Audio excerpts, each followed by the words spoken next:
Hey, greetings and salutations to you people of the interwebs. So we're continuing our look at the new IDW comic book. Today we're doing a double whammy of issue 4 and 5, The World in Your Eyes, part 4 and 5.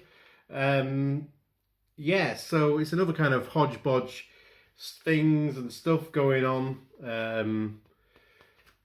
These issues, it's kind of a bit hard. Really, I wish I could be a bit more enthusiastic about these comic books, but unfortunately, I am not. I like the cover though. I like this cover. Prowl, investigating things, Bumblebee being a bit shocked.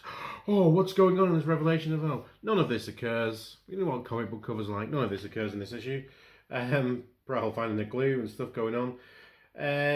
What we have Windblade and Chromia and this new character, I can't remember the name of, he's in the front, let's see. Geometus out in the wastelands trying to talk to someone who might be of some help, might have seen something with this murder case that's going on. They meet Cyclonus, so it's another continuity where Cyclonus is an older robot rather than someone who was reforged by Unicron, or at least, who knows, he could have been reforged by Unicron, we don't know yet, but he is an older robot who's seen some stuff in his life. And so in the meeting, it's not really got that much information for them, but we can see that in this, that he's surrounded by ghosts of his past, which I quite like. I quite like that issue to it. Again, it's addressing some of my then concerns, because we have both a birth and a funeral in this issue, and we actually do get to see Cybertron full of people and parades and all this type of stuff, because apparently in this world actually forging a new Cybertron is kind of a very rare thing, and it is almost like a one out, one in kind of scenario where they keep the population as that much controlled that if someone dies, they'll replace them. And they're feeling it's a bit, in this story, they're feeling it's a bit crass to creating a new Transformer so soon after someone's been murdered, because no one's ever been murdered before. But at other points, some of the politicians are thinking that, it'll distract the people from this, thinking about this murder type stuff. So again, we've got some nice city views. It's on this very linear kind of thing, and there's some various clashes between people of different beliefs and all that type of stuff going on in the general crowd, which is, mirrors modern day society. So we can find our analogues quite easily within that. So, it's for those people who are hoping that IDW would avoid modern day politics in the new iteration. Sorry guys, we're going to still comment on how the world works, and we're still going to use science fiction as a metaphor for modern day politics and all that type of stuff. It's going to be done, and I'm glad of it. I'm glad they're not shied away and just made look at these. It already adds to all the toy feel to it. And then we get a funeral at the end of the book. Now this book, again written by Brian Ruckley, is he's playing a long game, obviously, but it's just the pacing, man. The pacing is just not. And then we've got Sir Petra Duacher returning to do some art. We've got Angel Hernandez, who does all the angular work, and the last few pages are by Andrew Griffith. So we can see what it's like to have some returning Transformer artists. The book does pop a little bit more on these pages, especially some of Andrew's work. It's just good to see someone who's experienced with Transformers, and also just how you can see a very kind of traditional, panel layout, and then someone like Andrews is not afraid to experiment with what's going on there. So I quite like that. So, but yeah, here's a view of Cybertronians in two different scenarios while we kind of drip feed the plot. So, you know, a birth, this is a Cybertronian birth, this is a Cybertronian funeral. So it's kind of just, it's world building, but there's bits of the mystery kind of interwoven there, but it's not. Just need a bit more. Just need a bit more. It just feels like we're still not getting anywhere. Now, issue 5 again.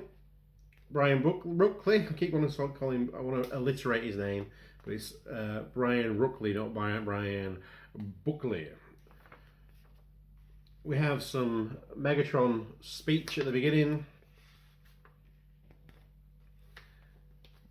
We've got Prowl with a pet pterodactyl, obviously.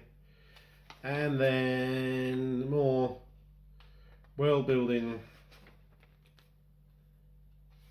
Then it starts to actually it's like, oh, we're actually getting some interesting parts now, aren't we? Bumblebee is starting to try and my old man brain is forgetting here. Is starting to kind of infiltrate Megatron's inner circle by trying to persuade Soundwave that he wants to be a part of Megatron's guard. And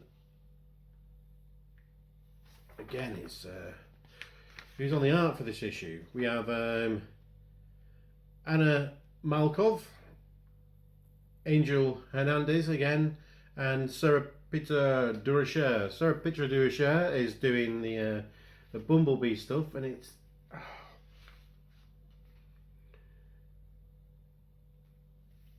there are some great bits of artwork with Bumblebee and Soundwave. Again, use light and dark, the use of, and I think is Joanna Lafuente is doing colours throughout the issue. So. And she does kind of take that pathos of being able to use the darkness that's in some of that, and it is kind of, this is a very kind of nighttime issue. And again, even when we've got the art by Angel Hernandez and Rubble is out investigating the streets or trying to get home, and you can see just the shadows, long shadows and stuff like that coming into play, and it is quite moody and atmospheric, and I think this is like the first issue that I've actually thought, you know what, I think we're really starting to get something. It doesn't help, you know, but help that my boy Quake is back. I just look at the use of the dark here, the shadows in this. Oh. Yeah, this is one of the first really actually think the Angel Hernandez artwork is actually really quite good in these pages. Again, it's kind of broken out from that very static kind of feel of how the panels are laid out to actually being something a little bit, you know, more creative to create focus and stuff like that. So, you know, I do really, you know, appreciate that kind of behavior, and you know, issues of lights and dark. Oh yeah, it comes alive. It actually comes alive, this issue, and there is actually an inciting incident that happens on page. So it's kind of, I know, I appreciate you need all this kind of this world building and slow paced stuff to actually now get to issue 5, and hopefully now that we've got to issue 5, we might be heading down the roller coaster to, is it 12 issues are intended in this original, this first story arc? So I think the first story arc is intended to be about 12 issues. So now we've got to issue 5, hopefully things are going to pick up pace. So in short, issue 4 and 5. 4 is a lot of world building. 5 is kind of, things are starting to fall into place and kick off. So I think, give the first few issues a go. Don't expect greatness. Expect that this is just going to be, slow world building and stuff like that. And then hopefully, when issue 6 comes out, they won't, take a back step, and we'll actually start getting a pace. And if you want to find out if we do, stick with me, and I'm sure when it comes out, I will be talking about it. And so you can like, comment, subscribe, do all that kind of funky stuff.